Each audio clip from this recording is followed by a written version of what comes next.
नमस्ते, आप सभी को स्वागत है एक नए वीडियो में। इस वीडियो में क्लास 12th का हिस्ट्री का वीवीआई ऑब्जेक्टिव क्वेश्चन बताऊंगा। ये काफी महत्वपूर्ण क्लास होने वाला है, तो प्लीज आप लोग इस क्लास को अंत तक जरूर देखिए। अगर पसंद आए तो वीडियो को लाइक और नए तो चैनल को सब्सक्राइब जरूर कीजिएगा। और ये जो भी क्वेश्चन है काफी महत्वपूर्ण क्वेश्चन है, तो प्लीज आप लोग अंत तक देखिएगा और लास्ट में हमें बताइएगा कि टोटल क्वेश्चन में आपको कितना क्वेश्चन सही हुआ है। तो चलिए फर्स्ट क्वेश्चन देखते हैं। मौर्य साम्राज्य की स्थापना किसने की? अकबर, बाबर, हुमायूं, चंद्रगुप्त मौर्य। तो आपको पता होना चाहिए कि मौर्य साम्राज्य की स्थापना चंद्रगुप्त मौर्य ने किया था। किसने किया था?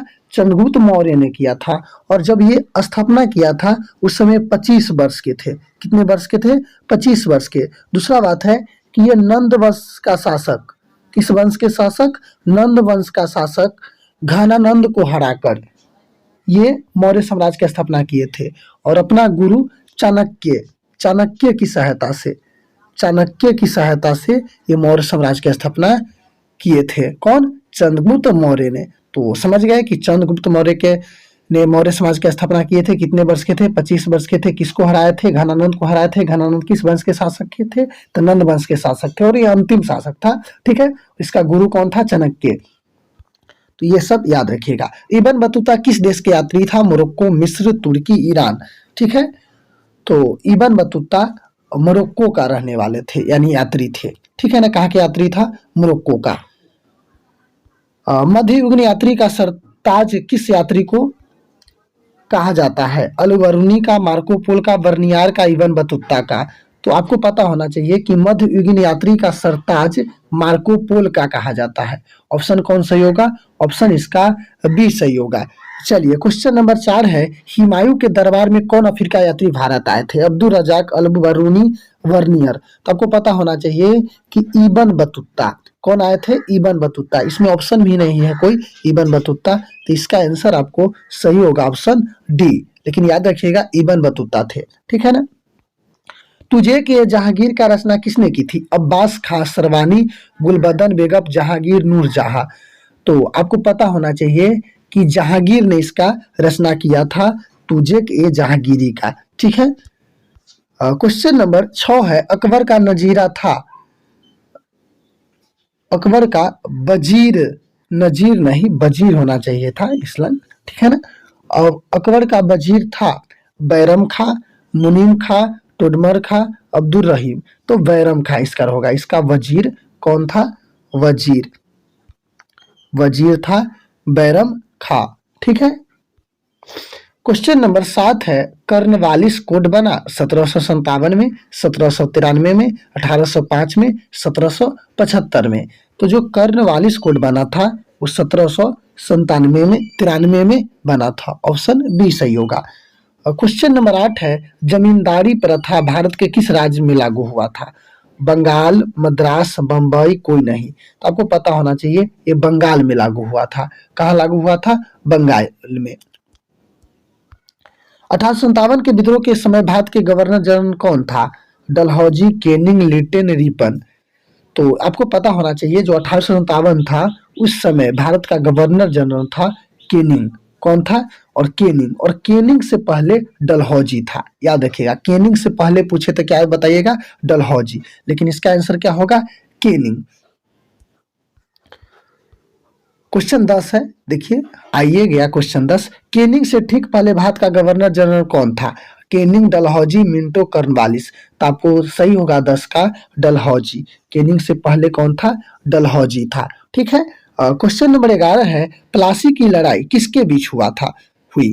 क्लाइव और सिराजुद्दौला के बीच, क्लाइव और शुजाउद्दौला के बीच, डलहौजी और सिराजुद्दौला के बीच, इनमें से कोई नहीं। तो इसका आंसर आपको एक ही सही होगा, क्लाइव और सिराजुद्दौला के बीच हुआ था प्लासी में के लड़ाई। ठीक है। अब बंगाल का सर्वप्रथम गवर्नर कौन था? अब बंगाल का सर्वप्रथम गवर्नर कौन था? Clive, Canning, ripen, Cornwallis. तो सबसे पहला जो गवर्नर था क्लाइव था। ठीक है। 13 क्वेश्चन है। सिराजुद्दौला के बाद बंगाल का नवाब कौन था? Shuja-ud-Daula, Mir Jafar, Clive, Cornwallis. तो इसका आंसर सही होगा मीर जाफर था। कौन था? मीर जाफर।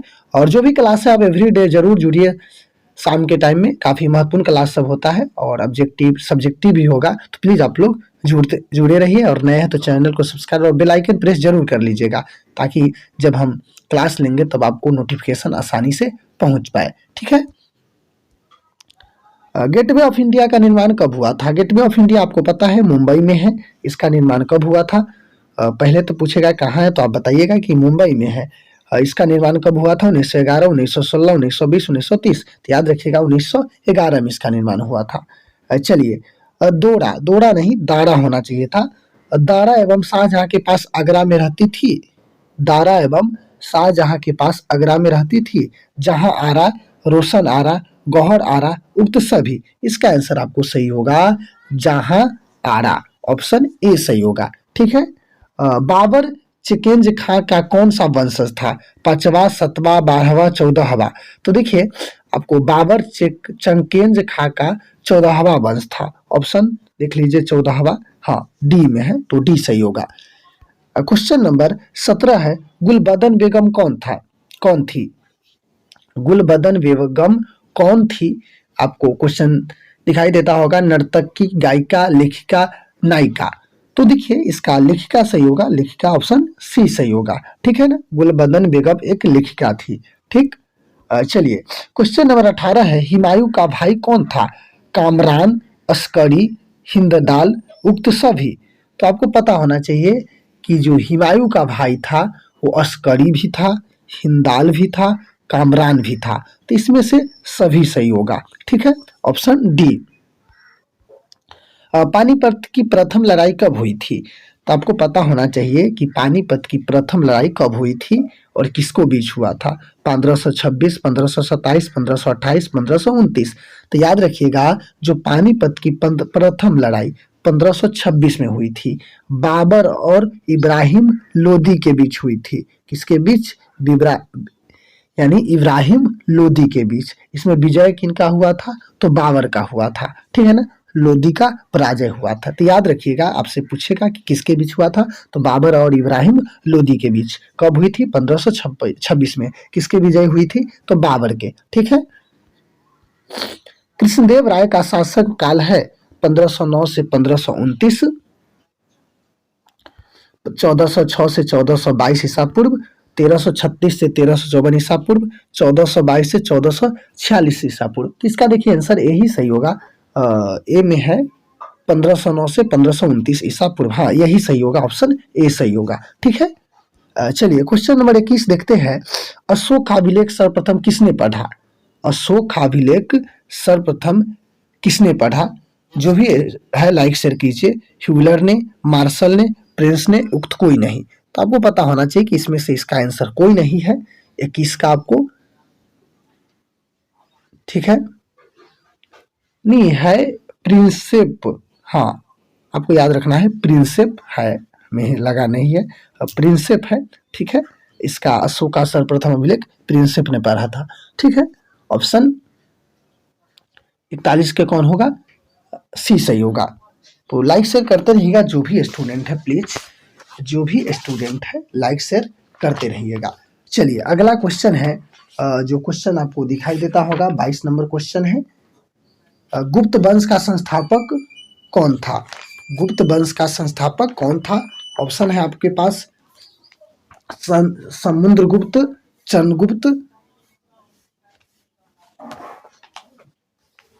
रामगुप्त, श्रीगुप्त। तो आपको पता होना चाहिए कि जो गुप्त वंश था उसका संस्थापक कौन था।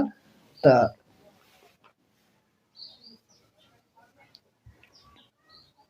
इसका आंसर आपको सही होगा कि जो गुप्त वंश था इसका संस्थापक श्रीगुप्त था। ठीक है ना, ऑप्शन डी सही होगा। कौन था? श्रीगुप्त था। ठीक है।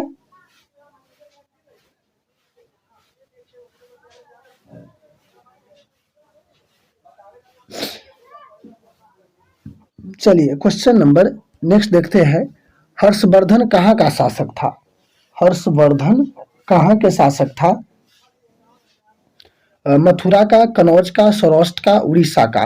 तो आपको पता होना चाहिए कि जो हर्षवर्धन थे वो कनौज का शासक थे। कहाँ के था? कनौज का। ऑप्शन बी सही होगा इसका। क्वेश्चन नंबर 24 है, तो अरबों की संधि कब विजय कब हुई थी? 710 में, 715 में, 716 में, 712 में। तो देखिए 24 का आपको आंसर सही होगा कि जो अरबों की संधि विजय 712 में हुई थी। ठीक है ना, ऑप्शन डी सही होगा। चलिए क्वेश्चन नंबर 25 है, गांधी जी ने अहमदाबाद से दांडी का यात्रा किसके लिए किया था? आपको पता होना चाहिए दांडी यात्रा किस लिए किया था। असहयोग आंदोलन, नामक कानून के तोड़ने के लिए, इरविन समझौता के लिए, इनमें से कोई नहीं। तो आपको पता होना चाहिए कि गांधी जी ने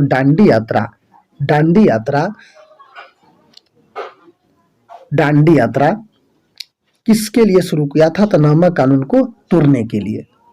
ठीक है ना, दांडी जो यात्रा था वो नामक कानून के तोड़ने के लिए किया था। ठीक है ना,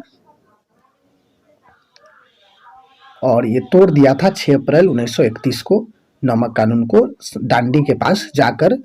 ठीक है ना, और समुद्र के पानी से नमक बनाकर। ठीक है ना, इसके बाद एक महा आंदोलन, सविनय अवज्ञा आंदोलन भी हुआ था। ठीक है ना, इसी यात्रा से। चलिए क्वेश्चन नंबर 26 है, गांधी इरविन समझौता कब हुआ था? 1930, 1931, 1940, 1942। गांधी इरविन समझौता कब हुआ था? तो आपको पता होना चाहिए कि गांधी इरविन समझौता 1931 में हुआ था, और इसी समय गांधी जी को द्वितीय गोलमेज सम्मेलन लंदन में जाना था, और गांधी जी जो इसमें अपना सूत्र रखे, जो का वो अंग्रेज जो इरविन थे वो मान लिए। ठीक है ना, उसके बाद ये गांधी जी 1931 में चल जाते हैं द्वितीय गोलमेज सम्मेलन लंदन में। ठीक है, और इससे एक बड़ी घटना भी घट जाता है, भारत में भगत सिंह को इस समय फांसी भी दिया जाता है। ठीक है ना, इस समय ही गांधी जी को एक सबसे बड़ा भगत सिंह, और जब गांधी जी की बात आती है तो वहाँ लगता है कि गांधी जी भगत सिंह को नहीं बचाए थे। ठीक है ना, और क्योंकि इस समय गांधी जी कहाँ चल गए थे? द्वितीय गोलमेज सम्मेलन लंदन में चल गए थे। दूसरा गोलमेज सम्मेलन कब हुआ था? 1923। यानी सब कहना है इतिहासकारों का। ठीक है ना, चलिए दूसरा गोलमेज सम्मेलन कब हुआ था? 1930, 1931, 1932, 1942। तो आपको पता होना चाहिए, अभी मैं बताया हूं कि द्वितीय गोलमेज सम्मेलन 1931 में हुआ था। ठीक है ना, और ये बता दिया था कि इससे गांधी जी इसमें गए थे और यहाँ भगत सिंह को फांसी दे दिया गया था। ठीक है ना, और इसी बात पर यही एक ऐसा विचार है जहाँ गांधी जी को दुनिया, मतलब देश यहाँ 2 भाग में बढ़ जाते हैं। कुछ लोग गांधी जी को समर्थन करते हैं, कुछ लोग नहीं करते हैं। ठीक है ना, क्योंकि बहुत कार इतिहास को कहना है कि गांधी जी चाहते तो इनको भगत सिंह को बचा लेते थे। ठीक है, लेकिन उस समय वो चल गए 1931 में, और इधर भगत सिंह को फांसी दे गया था। ठीक है ना, और उस समय गांधी जी से गए थे वहां, और उसके बाद उसको कुछ वहां फायदा भी नहीं हुआ था। मारो फिरंगी का नारा किसने दिया था? भगत सिंह, मंगल पांडे, बोस, गांधी जी। तो मारो फिरंगा का नारा मंगल पांडे ने दिया था, ऑप्शन बी है। ठीक है, भारत कब स्वतंत्र हुआ था? ये कौन नहीं जानता है? अगर नहीं जानता है तो आपको ये शर्म की बात है कि आपको ये क्वेश्चन नहीं आता है। 1947 यानी 15 अगस्त 1947 को हमारा देश स्वतंत्र हुआ था। ठीक है ना, स्वतंत्र भारत का अंतिम गवर्नर कौन था? लॉर्ड कर्जन, लाई माउंटबेटन, सी राजगोपालचारी, इनमें से कोई नहीं। तो जो 30 क्वेश्चन है इसका आंसर सही होगा श्री राजगोपालचारी। ठीक है ना, श्री गोपालचारी। तो मात्र 30 क्वेश्चन इसमें था। अगर आप लोग प्लीज सपोर्ट करते रहिए, अधिक से अधिक देर तक वॉच कीजिए, दोस्तों का शेयर कीजिए, और बहुत सारे जो क्लास है उस सभी को जो देखिए, ताकि मैं अधिक देर का भी लाइव ले सकूं, और आपको जो भी लाइव है साथ में वीडियो अपलोड जो भी कर रहा है मैं कर सकूं। और क्योंकि आप सब सपोर्ट कीजिएगा तो मुझे भी मेहनत करने में मजा आएगा। ठीक है ना, और मैं भी मेहनत दिलो जान लगाकर करूंगा। तो प्लीज आप लोग देखिए, अगर नए हैं तो चैनल को सब्सक्राइब कर लीजिए, बेल आइकन प्रेस कर लीजिए, और किसी तरह की कोई समस्या हो तो कमेंट करके आप जरूर पूछ सकते हैं। तो चलिए इस क्लास को यहीं पे खत्म करते हैं। जय हिंद, जय भारत।